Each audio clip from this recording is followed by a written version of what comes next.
Good morning. Today is the last bit of 38.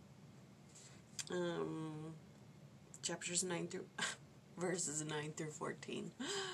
And in this, Alma's continuing to speak to Shiblon. And he's like, I know you're these things, but I'm just going to tell them to you anyways because it's my duty to. So, that's basically it. What's going on in these verses. But there's some good stuff that I want to share.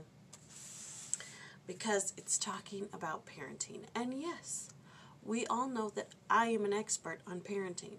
Being a single childless person, I'm an expert. So, I wanted to talk about it. So, in verses 10 is basically where he's talking about it. And he's giving him counsel. He's saying, "And now ye have begun to teach the word, even so I would that ye should continue to teach, and I would that ye would be diligent and temperate in all things." And it says, Alma is the paragon of parental teaching. He passes the torch to Shiblon and his other sons to continue with their priesthood duties, formulated in our day as the commission to teach, expound, exhort, baptize, and watch over.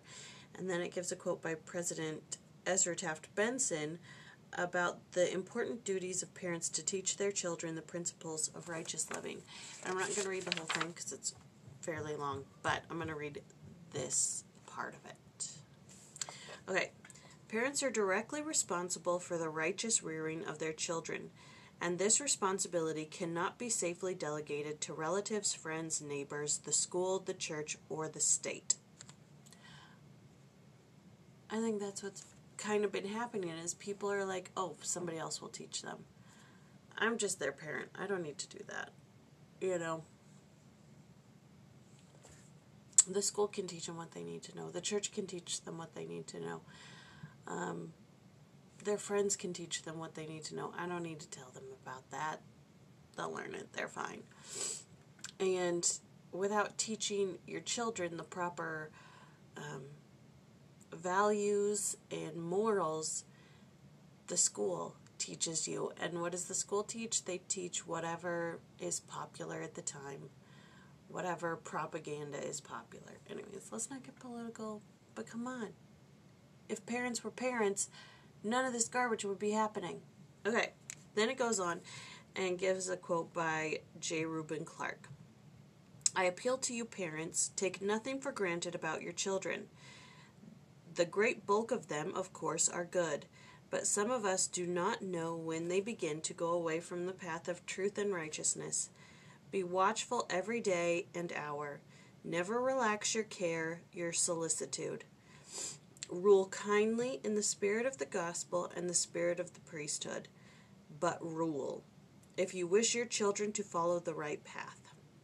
Permissive parents are part of the problem.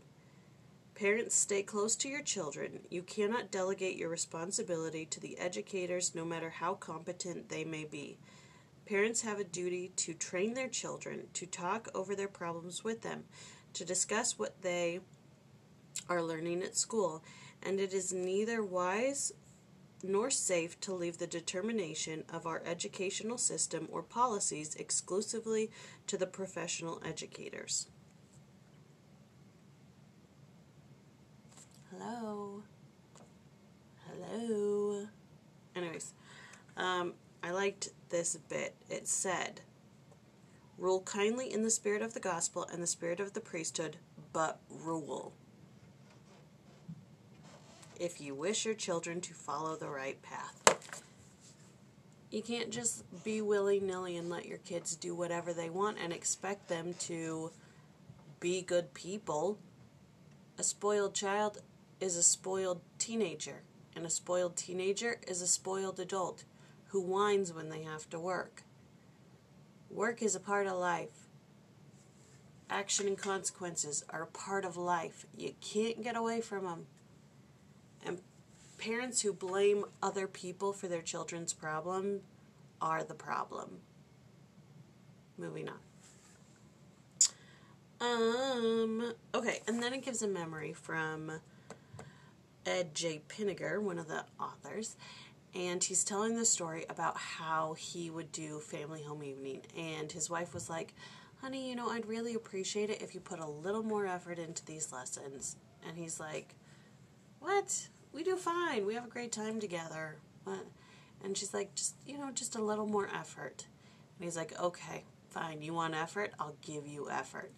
And he makes a Velcro board, with the flannel material, and you put the characters up on the board, and he's given the lesson, and he just goes all out. He spends hours on this lesson, and then Monday night came. I was on fire. I started the lesson, and the children were in rapt attention for a minute.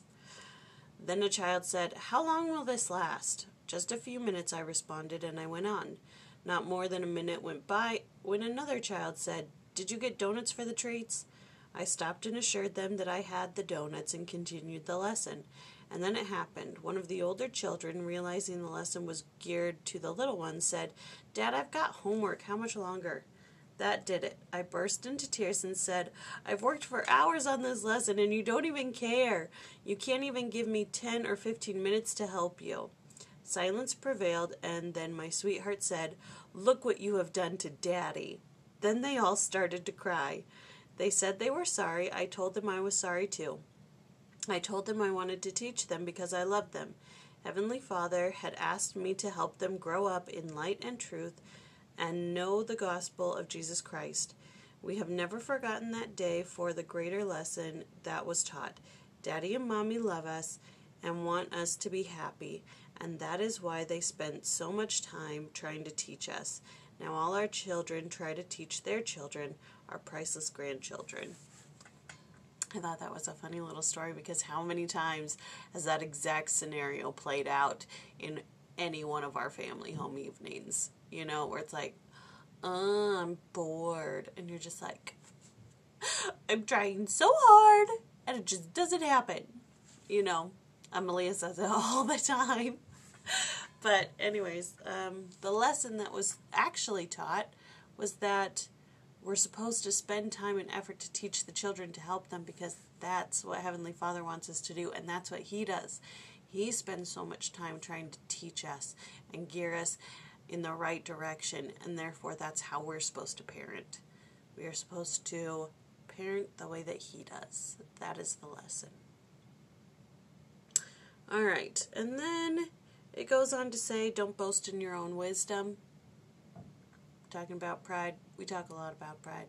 I talk a lot about pride. And then it says, use boldness but not overbearance when proclaiming the gospel. And it says, stand up boldly for righteousness without being overbearing. Control your passions. Be filled with love and work diligently.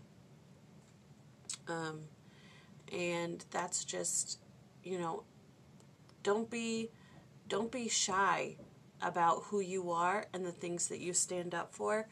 You don't need to get into Facebook fights about it, but be firm and let people know what you believe, and stand up for truth and right. Don't just passively dismiss a thing, but be strong and courageous.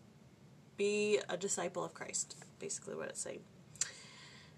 And then Alma ends his thing to Shibboleth by saying, now go, my son, and teach the word unto this people. Be sober, my son, farewell.